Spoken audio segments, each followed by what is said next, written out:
Isomo rya 9 mu masomo y'ubucuruzi rikaba ni rya 66 mu gitabo Umdatul Fiqh cya Ibn Qudama al-Maqdisi rahimahullah.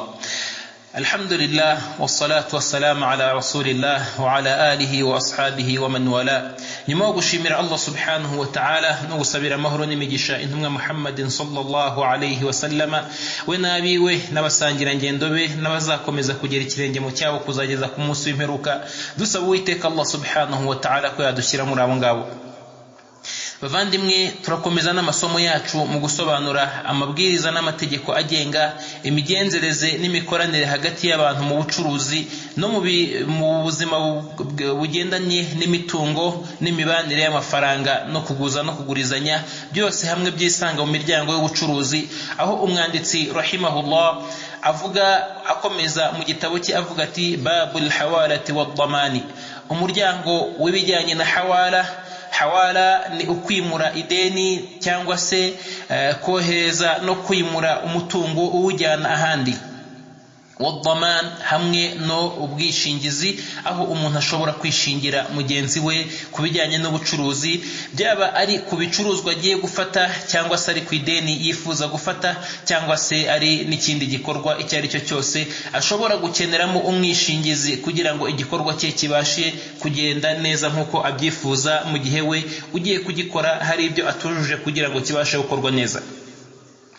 Angaha mbere yuko twinjira muri uyu muryango, ni byiza ko kongera kwibutsa no kwibutsa kuri ko ari ukuri kwa buri wari wese wumva cyangwa se wiga cyangwa usobanukirwa aya mategeko n'amabwiriza y'idini ya Islam, ko agomba kubishyira mu bikorwa. Kubera yuko Nyagasani Allah subhanahu wa ta'ala ntabwo yigeze yohereza Qur'ani kugira ngo ibe umukino. Niyo mpamvu Nyagasani avuga ati wama huwa bil hazl, ntago iyi Qur'an ari umukino. Ntago Nyagasani Allah subhanahu wa ta'ala kohereza iyi Qur'an byari umukino. Nyagasani akavuga ati iyo dushaka gukina twari gukina ku bindi, ntago twari gukina turema isi n'ijuru, turema n'ibiremwa muntu, tumanura ibitabo n'ibindi. Ibyo ngibyo ntago ari byo twari gukiniramo, ahubwo twari gushaka ahandi dukinira. Kubwo kuba Nyagasani Allah subhanahu wa ta'ala yarabikoze, ibyo ni ibigaragaza yuko ari igikorwa kandi akaba ari ibintu bigomba guhabwa agaciro, bikanubahwa ubimenye wese akabishyira mu bikorwa, na wa wundi wese ubimenye agasakaza ubumenyi kugira ngo abantu bose babashe kumenya icyo Imana ibagomba n'icyo Uwisilamu bagomba mu mikorere n'imikoranire yabo ya buri munsi. Ni na ngombwa ko buri wa wundi wese ushaka kugira igikorwa yinjiramo mu bijyanye n'ibikorwa bifitanye isano n'ubuzima bw'idini, ko agomba kubanza kumenya ngo idini yavuze iki, yategetse iki, yabujije iki muri kino gikorwa ngiye kujyamo. Hanyuma bikaba umwihariko kuri babandi bahawe ubumenyi, muri b'abanyeshuri biga idini no muri babandi b'abayobozi b'idini no muri b'abarimu b'idini, ko bagomba kubigira inshingano zabo gusobanura no kugeza ku bantu iyi nkuru n'aya mabwiriza n'aya mategeko kugira ngo abantu bajye mu mucyo mu bikorwa byabo bya buri munsi. Ibyo ngibyo utabikoze amenye ko ari inshingano cyangwa se ari umuzigo ukomeye cyane yikorejwe, natawutura amenye ko ibihano byawo n'ibibazo byawo imbere y'Uwiteka Allah subhanahu wa ta'ala bitazigera bibasha kubonerwa ibisubizo igihe uyu wahawe indagizo atigeze abasha kuyiha agaciro kayo. Ni muri urwo rwego mu mategeko agenga ubucuruzi agengwa n'idini ya Islam, agenwa n'idini ya Islam, harimo umuryango urebana n'ibijyanye no kwimura ideni. Aha umwanditsi rahimahullah aravuga ati waman uhila bidaynihi ala man alayhi mithluhu faradiya faqad bari al-muhil. Uwari wese uzaba afitiye umuntu ideni, uwo muntu afitiye ideni akaba nawe arifitiwe n'undi, hanyuma uyu nguyu wari ufitiwe ideni agafata wa wundi wari umufitiye nawe ideni akamwoherezaho afitaho nawe yishyuza. Aravuga ati faradiya, uyu nguyu woherejwe naramuka abyakiriye akabyemera, faqad bari al-muhil, wa wundi wamwohereje wanamwimuye uyu nguyu azaba akiranutse, ntago azaba yongera kurebwa na rya deni, nta nubwo byemeye kumugarukaho uje kwishyuza rya deni igihe aho yakohereje bitagenze neza. Urugero kugira ngo byumvikane, Suleiman ashobora kuba afitiye ideni Muhammad nawe afitiwe ideni na Qasim. hanyuma Suleimani akabwira Muhammadi ati aho kugira ngo nkwishyure ideni nanjye ndifitiwe na Kasimu, noneho ngaho jya kwa Kasimu akwishyure ideni ryanjye. Bishatse kuvuga ngo iyo umuntu afitiwe ideni n'undi nawe akaba afite ahandi yishyuzwa, biremeye ko ashobora kumwimura akamujyana ahandi nawe yishyuza, kubera ko byose aba ari ibyo bita amafaranga ari mu nshingano cyangwa se imitungo iri mu nshingano zabariya kwishyura uyu nguyu. Bityo uyu nguyu wishyuza ntacyo bitwaye, biranangana kuba yafata umutungo we kuri uyu nguyu yawuhaye, cyangwa se akaba yawufata kundi muhagararizi cyangwa se undi ariko biturutse kuri uyu nguyu wahawe umutungo. Icyakorwa cyose hagati aho ngaho iyo umutungo ugarutse muri Islam biremerwa, nta n'ikibazo bitwaye.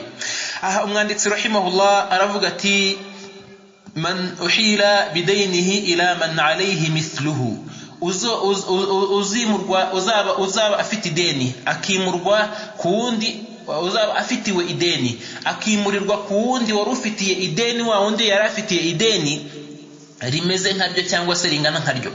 Aha iri jambo rifite icyo risobanuye gikomeye. Icya mbere nuko amadeni agomba kuba afitanye isano. Ntube wishyuza ibigori hanyuma ngo bakohereze kuwishyura, wagombaga kwishyura amashaza ngo ugende ujye kwishyurwa amashaza kandi ideni ryawe ryari ibigori. Ni nkuko nguko utaba ufitiwe ideni ry'imodoka ngo hanyuma bakohereze ko wari ufitiwe ideni ry'inzu ngo hanyuma uvuge ngo nta kibazo, ni ideni ku ideni, ndungutse kubera ko yari afite ideni ry'imodoka none agiye kunyishyura inzu. Ibyo ngibyo muri Islam ntago byemewe. Ariko aramutse urugero yari agufitiye ibihumbi 100 nawe yari afitiwe ibihumbi 100 bakakohereza kuri wa wundi ugiye gufataho ibihumbi 100 by'amanyarwanda, uyu nguyu nta kibazo kirimo. Icya kabiri kuri iri jambo ko bigomba kuba bimeze kimwe, nuko niba ari amafaranga uyu nguyu afitiwe ibihumbi 100, hariya ntaze kuba ari amadolari 200 ngo hanyuma ngamubwire ngo uzagenda guhema ibihumbi 100 hanyuma ndasigaye ayampe.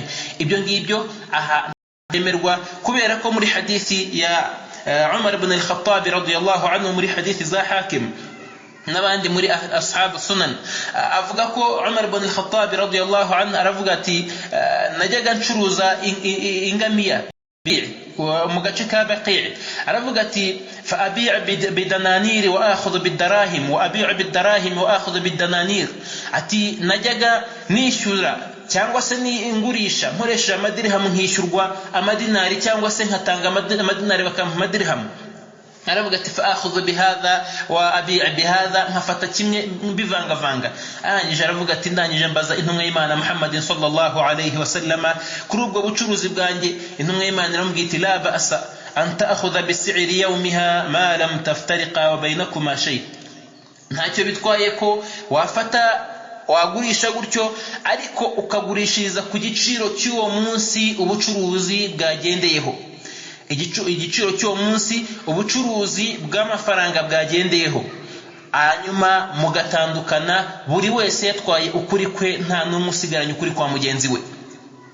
Bityo niba urugero umuntu afitiwe amadolari 200 akaba afite ideni ry'ibihumbi 100, agashaka kugira ngo iri deni aryimure muri ari amadolari, ahangaha abamenyi bagaragaza ko ahangaha bitemewe, keretse iyo ari amafaranga ari buze kwishyurirwa yose icyarimwe ingunga imwe, hanyuma hakarebwa ku giciro cy'isoko ry'uwo munsi ry'idolari cyangwa se ry'ifaranga aho rihagaze, hanyuma agahita yishyura ya mafaranga yose uko yakabaye, ntihagire ideni na rito risigara muri ya mafaranga. Naho biramutse ari genda wenda urugero idolari 100 rihwanye n'ibihumbi 100 kuri uyu munsi, akwishyure ibihumbi 100 hanyuma andi madolari 100 asigaye azayanyishyura icyumweru gitaha cyangwa se ndibuze kuyafata. Ibyo ngibyo ntago byemeye muri Islam, bigomba kuba bikozwe uwo munsi kugira ngo umuntu yirinde umuryango mu miryango ya riba, kuko uwo nguwo ni umwe mu miryango ya riba, kubera iyo intumwa y'Imana Muhammad sallallahu alayhi wasallama yavuze ko ari imiryango irenga 70 n'umwe mu miryango ya riba. Bityo icyo wishyuza nicyo ugiye kwimurirwaho kwishyuza kigomba kuba ari kimwe cyangwa se bingana. Icya kabiri, bishobora kuba bitangana ariko bikaba ari bimwe. Urugero, ushobora kuba wari ufitiwe ibihumbi 100 by'amanyarwanda uyu wishyuza nawe yari afitiwe miliyoni y'amanyarwanda, icyo gihe muri ya miliyoni harimo ibihumbi 100. hanyuma icya kabiri kuri ibi bya mithluhu, cyangwa se ko bigomba kuba bihuje inyito cyangwa se bihuje isano, nuko n'igihe nacyo kigomba kuba gifite agaciro kacyo. Ntabe uyu nguyu azishyurwa mu kwa mbere hanyuma ngo weho akoherezeyo kandi weho agomba kwishyurwa mu kwa 12, bityo abagukereje ukwezi. Ahangaha nabwo haba hajemo ikosa. Ntago byemewe rero ko umuntu akwimura keretse muranje kubyumvikana, akanagusobanurira ubwo bukererwe burimo, hanyuma ubwo bukererwe bukaba bubayemo atari uko agukereje nk'umuntu ushaka kugutinza, ahubwo wenda nta bundi bushobozi afite kandi ubushobozi bwe bukaba busigaye hariya honyine. Bityo iyo bihuje inyito bikaba bihuje isano, igihe kikaba ari kimwe, ahangaha nta kibazo ko uyu muntu ajya kuri uriya mwoherejeho kujya kwishyuza ideni yari afitiye uyu nguyu yishyuza. Aravuga ati faqad bari al-muhil. Icyo gihe iyo umeje kubyemera, aha biba birangiye. Ntago byemewe ejo ko ugaruka ngo uvuge ngo wa muntu wanyoherejeho ntago yishyura neza, cyangwa se wa muntu wanyoherejeho yaje guhomba, cyangwa se wa muntu wanyoherejeho naje kugira ikibazo runaka. Icyo gihe iyo bimeze bityo ntago byemewe ko ugaruka, kubera ko icyo gihe wa wundi wari ufite ideni rya mbere wakohereje kukohereza ni nko kukwishyura. Iyo umeje kubyemera, icyo gihe ideni ryawe ntirikiri kuri wa wundi wa mbere, ahubwo riba rigiye kuri wa wundi wa kabiri. Gusa ntacyo bitwaye ko yagufasha kuryishyuza, ariko utagarutse iwe ngo wongere kuza guteza ikibazo cyangwa se kwishyuza ukoresheje imbaraga, unabyita ukuri ko ufite ukuri kwawe kuri uyu muntu, mu gihe mwarangije kumvikana ko wimukira kuri mugenzi we kujya gufata iryo deni ryawe. Ahangaha ndagira ngo mvuge ko ibyo iyo bimaze kuba, icyo gihe ririya deni uba ugomba kurikurikirana kuri ako gace naho ngaho nk'uko twabibonye aho haruguru. Umwanditsi rahimahullah aravuga ati waman uhila ala mali'in lazimahu an yahtal. Wa wundi uzoherezwa ku muntu ugomba kumwishyura, wari ufitiwe ideni ngo abe ari we umwishyura, kandi akaba abona ko afite ubushobozi bwo kumwishyura, uwo nguwo agomba kwemera ukwimurwa kwe. Urugero, umuntu ashobora kuba afitiye mugenzi we ibihumbi 100, ariko nawe uwo muntu ufite ideni ry'ibihumbi 100, uyu afitiye iryo deni akaba ari mugenzi we, akaba hari undi bakorana ubucuruzi, ariko uwo wundi bakorana ubucuruzi akaba ari umukire ufite ubushobozi bwo kwishyura ibyo bihumbi 100, kandi ibyo bihumbi 100 bikaba ari ideni n'ubundi afite hahandi. Uyu nguyu iyo akwimuyeyo, hanyuma uwo nguwo ufite ubushobozi bwo kuryishyura akaba atanazwiho gukereza amadeni, akaba atazwiho gukereza amadeni no kwambura no kwishyura nabi, icyo gihe uyu nguyu wohereje ni ngombwa ko yemera ukwimuka. Ariko impamvu ahangaha umwanditsi wongeye kuhagarura hafitanye isano n'ahambere, nuko ahambere ari ibishingiye ku bushake, yashyizemo ubishatse. Umuntu akwimuye ugenda iyo ubishaka, ariko noneho iyo uwo akwimuriyeho, urugero umuntu ashobora kuba yahombye, ubucuruzi bwe butameze neza, ariko akorana n'abacuruzi bacuruza neza, bameze neza kandi banatunganya mu idini yabo kandi banishyura neza. Icyo gihe akakubwira ati noneho ngewe uzajya gufata ideni ryanjye hariya, kubera ko yafasha akangera mu ntoki, n'urugero ushobora kuyakoresha ibindi nka kwishyura nabi. Icyo gihe uyu muntu ni ngombwa ko ajya hariya.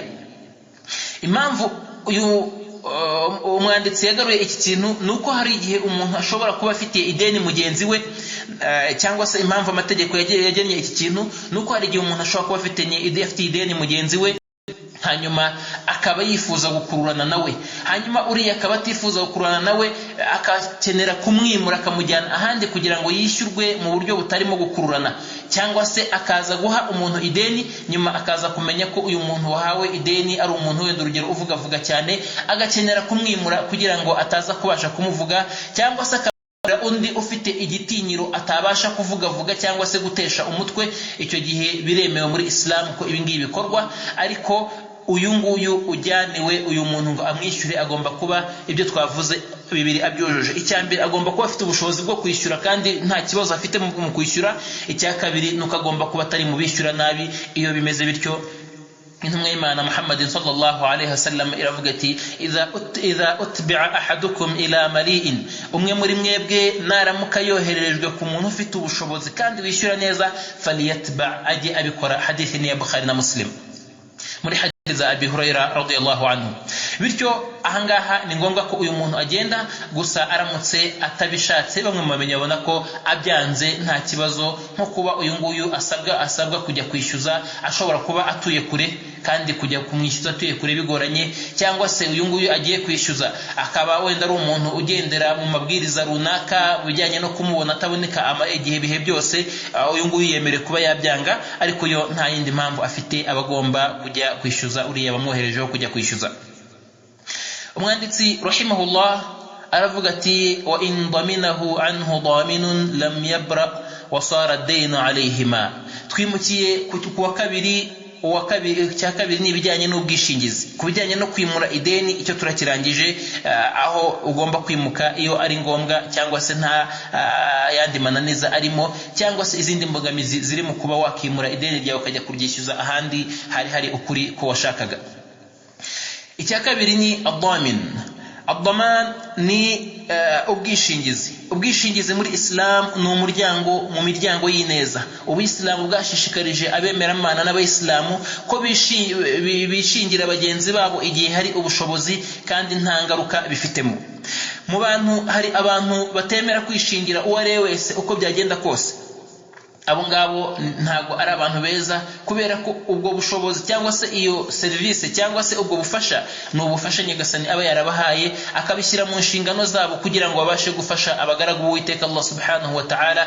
Kubw'iyo mpamvu iyo umuntu ashoboye kuba yafasha mugenzi we, intumwa y'Imana Muhammadin sallallahu alayhi wasallama iravuga iti man istata'a an yanfa'a akhahu falyaf'al. Uzaba afite ubushobozi bwo kuba yagira icyo amarira mugenzi we ajya gikora, ajya kimumarira. Bityo rero iyo umuntu afite ubushobozi bwo kuba yagira abo yishingira, ni ngombwa, ni byiza ko abishingira. No mu bantu hari abantu bishingira buri uwo ari wese ubagannye. Ibi nabyo harimo inenge runaka bitewe no kwangirika kw'abantu mu bihe tugezemo.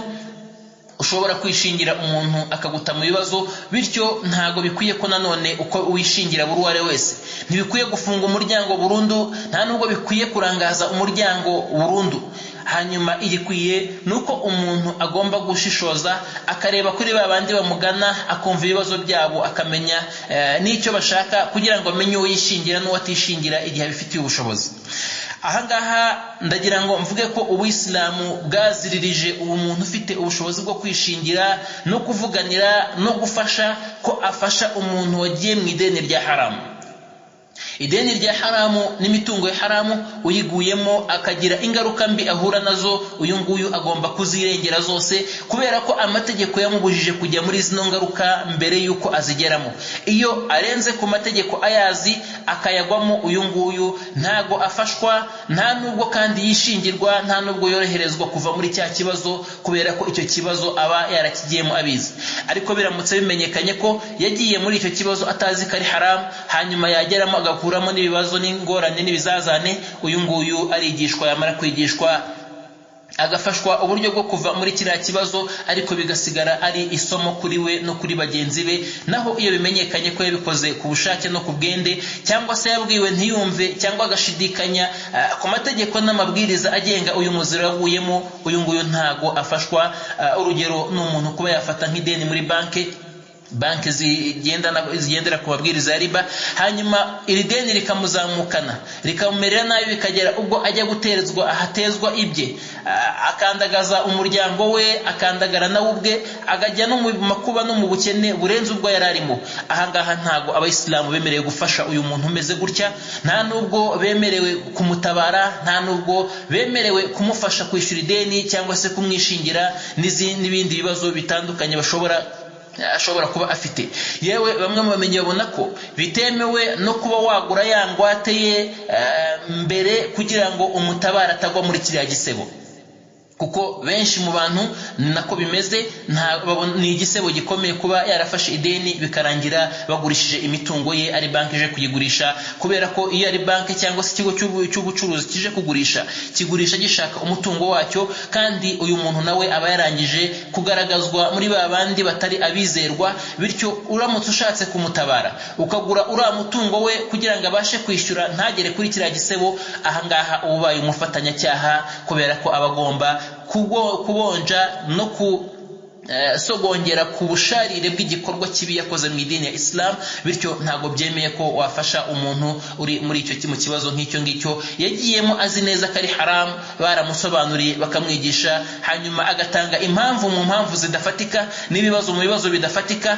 Ibyinshi muri byo nk'uko twagiye tubivuga biba ari ibijyanye no gusiganwa, no gutanguranwa, no gupingana, no gushaka kwigwizaho iby'isi, kandi umuntu atari afite ikibazo kimujyana muri uriya mutungo wa haram muri buriya rwego. Bityo uyu muntu ugomba kwishingirwa ntago agomba kuba yaragiye mu ideni rya haramu. Iyo yagiye mu ideni rya haramu aba agomba gusogongera ubusharire bw'igikorwa kibi yakoze, kugira ngo bibe n'isomo kuri we no ku bandi bashobora kunyura mu nzira nk'iyo yanyuze. Umwanditsi rahimahullah aravuga ati wa in daminahu anhu daminun lam yabra wa sara daynun alayhima. Umuntu noneho warangije kugwa muri cya kibazo, ariko akaba yafashe ideni ryemewe rinaziruye, cyangwa se ari mu kibazo cyemerewe gufashwa. Iyo umuntu avuze ati ngiye kwishimingira runaka, urugero umuntu ashobora kuba yarafitiye undi mugenzi we 100,000, ariko akaba atari kubasha kubyishyura. Uyu muntu akaba hari ibibazo yahuye nabyo, umuvandimwe we akaza akavuga ati umuvandimwe mugenzi wacu uyu nguyu turabizi ko hari ibibazo runaka yahuye nabyo, nta muco umeze nk'uyu nguyu yigeze agira, usibye icyo kibazo naho ubundi yari kuba yarishyuye, ariko ndamwishingiye ko azakwishyura. Iyo avuze ngo ndamwishingiye ko azakwishyura, icyo gihe uyu nguyu yabaye umwishingizi. Umwanditsi rahimahullah n'amategeko y'Ubuislamu agena ko uyu muntu iyo yishingiye mugenzi we uri mu ideni, uyu nguyu lam yabra, uyu nguyu wishyurwaga ntago aba ideni rimuvuyeho, rimugumaho. wasara daynu alayhima, bombi bakaba bagiye mu ideni, ari uyu wishingiye abagiye muri rya deni ry'100,000, n'uyu nguyu wishingiwe nawe abagiye muri rya deni ry'100,000, rizabavaho ari uko umwe muri bo aryishyuye, nk'uko turi buze gukomeza tubibona. Ariko ntago iyo umuntu yishingiwe ahita avuga ngo nge banyishingiye ubwo nge ndagiye, keretse aramutse aje akavuga ati ideni yari afite ngewe nzaryishyura, aba ari ngewe uzaryishyuza, uyu nguyu mureke agende. Icyo gihe aba ari nka bya bya ihara, aba yiyemeje kuzamukemura icyo kibazo. Ariko iyo amwishingiye ko azishyura, bityo ntatezwe hejuru cyangwa se ngo asebwe cyangwa se ashyirwe mu manza n'ibindi nk'ibyo ngibyo, ntabwo bisobanuye ko ideni rye ryishyuwe cyangwa se ko we abaye umwere mu ideni yari afite. Aravuga ati walisahibihi mutalabatu man sha'a minhuma. Iyo bimeze bityo, wa wundi wari ufitiwe ideni afite uburenganzira bwo gusaba ideni uwo ashaka muri ba bandi bombi, kuko uyu nguyu yavuze ngo ndamwishingiye, n'uyu nguyu nawe aremera kuzishyura ideni. Aravuze ati mwihanganire ukwezi, ngenda mwishingiye. Uyu nguyu nawe yasabaga ko yihanganirwa ukwezi. Ubwo icyo gihe nyuma y'ahangaha uyu muntu wishyuzaga cyangwa se akavuga ati muhe akanya katavuzwe. Iyo avuze ngo muhe akanya katavuzwe cyangwa se mwihanganire mu gihe batemeje mu biganiro, icyo gihe uyu nguyu wishyuza yemerewe kujya ajya kwishyuza uwo ashaka igihe cyose abishakiye, kubera ko icyambere igihe nticyavuzwe, cyangwa se niba cyavuzwe iyo cyarangiye yemereye kwishyuza uwishingiye, akemera kwishyuza n'uwishingiwe, kubera ko bose baba bafite ideni ry'ayo mafaranga, bose bemeye, umwe nk'ideni yafashe, uwa kabiri nk'ideni yishingiye, bose bagomba kuryishyuzwa kugeza igihe ryishyuriwe. Umwanditsi rahimahullah akomeza avuga ati wa in istawfa min al-madmun anhu aw bari'ahu bari'a daminuhu. Naho iyo wa wundi wari warafashe ideni, iyo aryishyuye cyangwa se akaribabarirwa, uyu nguyu wari warafashe ideni iyo aryishyuye cyangwa se akaribabarirwa, aravuga ngo bari adaminuhu, na wa wundi wari wamwishingiye, icyo gihe nawe aba abohotse kuri rya deni. Urugero, umuntu yishyuzaga umuntu runaka 100,000, hanyuma wa muntu akazaza kwishingirwa nyuma na mugenzi we, hanyuma wa wundi wishyuzaga ibihumbi 100 nyuma y'igihe akazagira impuhwe cyangwa se akishyurwa ideni, icyo gihe iyo iryo deni rirangiye na wa wundi wari wishingiye nawe ikibazo kiba kimuvuyeho, ntago yongera kurebwa ngo avuge ngo uriya nararimo babariye ariko weho wamwishingiye uri umukire ugomba kunyishyura cyangwa se ugomba kugira icyo umpa. Icyo gihe iyo yababariye wa wundi ushingiro wafashe ideni, icyo gihe ideni ryavuyeho no kuri wa wundi wishingiye, niyo wa wundi shingiro yishyuye ideni uyu nguyu wamwishingiye nawe ntago aba akishyurwa akishyuzwa icyo ari cyo cyose. Arangije rahimahullah aravuga ati wa in bari ad-damina lam yabra al-asl. Noneho uyu nguyu uyu muntu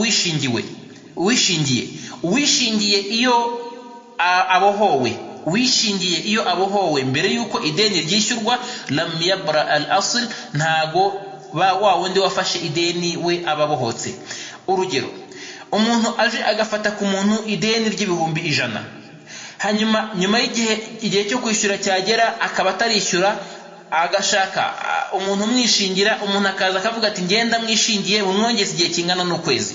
Hanyuma uyu muntu wishingiye uyu nguyu nkuko twabivuze bombi bararebwa na rya deni. Nyuma y'igihe uyu wishyuzaga ideni akaza kubona ko uyu muntu wishingiye uyu mugenzi we yishyuzaga ashobora kuba yarabikoze, urugero ashobora kubikora ahubutse uyu muntu ari umuntu w'umunyamanyanga utari umwizerwa w'umwambuzi umenyerewe muri iyo mikino, cyangwa se uyu muntu akareba uyu nguyu wari wishingiye uyu muntu akaza guhura n'ikibazo cyo gukena, kandi agakena yarishingiye umuntu uyu nyiri deni rya mbere akabona ikibazo cy'uyu muntu wishingiye, cy'uyu mwishingizi, agahitamo kumubabarira akamubwira ati nubwo wari warishingiye runaka, weho ndakubabariye. Yavuze ati weho ndakubabariye, wari umwishingizi, wa wundi wafashe ideni we ntago aba ababariwe, keretse iyo agambiriye kubabarira mwembi, ubwo icyo gihe byitwa kubabarira ideni, ntago ari ukubabarira uwafatiwe ideni cyangwa se uwishingiye ideni. Bityo iyo ababariye uwishingiye ufite ideni, ntabwo wa wundi wafashe ideni we aba ababariwe, bityo we arakomeza akishyuzwa kuzageza igihe ababariwe cyangwa se akishyura. Umwanditsi rahimahullah aravuga ati wa in istawfa min ad-damin, iyo noneho ryishyuwe na wa wundi wishingiye. Umuntu yari afite ideni ry'ibihumbi 100, mugenzi we akamwishingira, nyuma y'igihe cyarangira akabona wa wundi wafashe ideni akaba atarabasha kwishyura, uyu mwishingizi akishyura rya deni, aravuga ati raja'a alayhi, iyo yishyuye rya deni biremewe ko asubira kuri wa wundi wari warafashe rya deni akarimwishyuza, byaba na ngombwa akamurega mu mategeko cyangwa se akagira imitungo ye ifatirwa kubera rya deni uyu nguyu yishingiye yarangiza akaryishyura nyir'ukurifata atarabasha kuryishyura. Ayo niyo mategeko agenga ideni. Hanyuma umwanditsi akavuga ati waman takaffara bi ihdar man alayhi daynun, naho wa wundi uzishingira kuzazana umuntu wishyuzwaga, aravuga ati falam yuhdiruhu, yarangiza ntabashe kumuzana, aravuga ati lazimahuma alayhi, uyu nguyu asabwa kwishyura ibyo wa wundi yishyuzwaga. Ubwishingizi muri Islam burimo ibice bibiri. Igice cya mbere ni ukwishingira ideni, igice cya kabiri ni ukwishingira umuntu urimo ideni, kumuzana kugira ngo abashe kwishyura. Urugero, umuntu ashobora kuza mu gace afite ikibazo akeneye uko bamuha ideni runaka, ariko uyu muntu muri ako gace akaba atazwi, hakaba hari umuntu umuzi, akabazwa ati ninde ukuzi? Umuntu akaza akavuga ati ngewe uyu muntu ndamuzi, n'imico ye ndayizi, nta kibazo mumuhe ideni azaryishyura. Iyo avuze ngo nta kibazo mumuhe ideni azaryishyura, ubwo ni ukuvuga ngo uyu nguyu aba yemeye kuba umwishingizi we. Ariko mu bijyanye n'amategeko n'amabwiriza y'ubucuruzi n'imitungo, ni ngombwa ko agomba gusobanurirwa ibirebana n'iryo jambo avuze ngo muri muhe nta kibazo. Agomba kubisobanurirwa ko icyo bisobanuye ari uko uyu muntu twe tugiye kumuha ideni ntago tumuzi, ariko weho turakuzi, bityo uyu muntu naramuka abuze, weho ugomba kuzamutuzanira cyangwa se ukishyura iryo deni. Iyo avuze ati, ashobora kuvuga ati ntago nzaryishyura ariko nzamubazanira. iyo avuze ngo ntago nzaryishyura ariko nzamubazanira, ahangaha birangana kuba yavuga ko atazishyura ideni ariko azazana umuntu, birangana no kuvuga ngo nabura nzaryishyura, kubera ko iyo abuze ntago bavuga ngo nge narababwiye ko nabura ntazaryishyura, ahubwo iyo wamwishingiye kumuzana, ahangaha babyita ngo ni ubwishingizi bwo kuzana. Ubwishingizi bwo kuzana, iyo ari ubwishingizi bwo kuzana, umwanditsi rahimahullah aravuga ati waman takaffala bi ihdari man alayhi daynun falam yuhdiruhu lazimahu ma alayhi, wa wundi wese uzishingira kuzana umuntu urimo ideni, kumuzana kugira ngo yishyure cyangwa se kugaragaza aho ari cyangwa se kugeza kubamufitiye ideni kubamugezaho, iyo atabashije kubikora nko kuba uriya yamucika cyangwa se akaba yaba yarabyemeye ariko atazi neza aho ari cyangwa se azamusanga, icyo gihe lazimahu ma alayhi, uyu nguyu wishingiye kuzana, uyu nguyu agomba kwishyura ideni ry'uriya muntu yatwaye, kubera ko niwe watumye ritangwa. Iyo ridatangwa ntago uyu muntu iyo atabyemera uyu muntu ntago yari guhabwa ideni. Bityo umutungo w'abantu uri kuri uriya, ariko ku mpamvu z'uyu nguyu cyangwa se niwe kiraro cyo kugira ngo imitungo igende, no kugaruka niwe kiraro, nataba ikiraro niwe uzatanga iyo mitungo, kubera ko yabaye umwishingizi muri aya masezerano. Aravuga ati fa imata, naho aramutse apfuye bari akafiruhu, icyo gihe iyo apfuye wa wundi wari warishingiye kumuzana kugira ngo yishyure, icyo gihe ababaye umwere cyangwa se ababohotse. Urugero, umuntu aramutse afashe ideni ry'100,000 kazaryishyura mu kwezi wenda urugero kwa 12, hanyuma uyu nguyu akishingira ko uyu muntu azamuzana, cyangwa se no kuba batamuzi ntabigireho ikibazo kubera ko we amuzi. Hanyuma byagera mu kwezi kwa 10 uyu muntu akitaba Imana.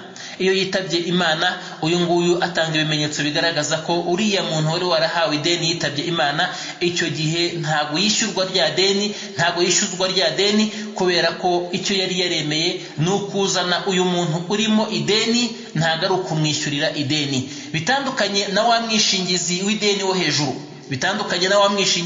wo hejuru, umwishingizi w'ideni iyo yishingiye umuntu ku ideni rye, uriya muntu agapfa atabashije kwishyura ideni rye cyangwa se igihe cyaryo kitaragera, icyo gihe wa wundi wishingiye ideni, uyu nguyu aba agomba kwishyura rya deni, cyangwa se akagira uburyo agira n'imishyikirano n'abantu bazungura uriya witabye Imana kugira ngo iri deni ryishyurwe, kuko iyo ritishyuwe niwe ugomba kuryishyura. Aho ngaho akaba ariho hatandukaniye hagati y'aba bantu babiri, kuwishingiye kuzana umuntu ufite ideni n'uwishingiye ideni. Aya akaba ariyo rero amwe mu mabwiriza areba ibijyanye n'ideni mu idini ya Islam, hamwe n'ibijyanye no kwishyura n'ubwishingizi mu idini ya Islam. Hanyuma ibindi tukazakomeza tubireba mu isomo ry'ubutaha ku bijyanye n'ingwate, ari isomo rikomeye cyane cyangwa se ry'ingenzi cyane, by'umwihariko muri bino bihe tugezemo, aho abantu benshi bihutira ingwate cyangwa se bakeneye ingwate cyangwa se bagura ingwate n'ibindi nk'ibyo ngibyo. Amategeko areba iyo ngwate n'areba uburyo bwo kwitanga n'ingwate iyo ariyo tukaba tuzabireba mu isomo ry'ubutaha. Dusaba Uwiteka Allah subhanahu wa ta'ala ko yatworohereza muri iyi nzira turimo, agashyira umugisha muri ibi ngibi turimo, kandi aya masomo akayagira intsinzi kuri twe no ku Bisilamu, kandi akaduha umurongo, akadushoboza kugendera kuri uwo murongo w'Ubisilamu no kuduha gusobanukirwa iyo dini y'Imana no kuyisobanura. Nta wundi tubyereka usibye uburanga bwe butagatifu, nta n'undi dutezeho amakiriro n'indonke usibye we subhanahu wa ta'ala. Wa akhir da'wana alhamdulillahi rabbil alamin. Subhanaka Allahumma bihamdika nashhadu an la ilaha illa anta nastaghfiruka wa natubu ilayk.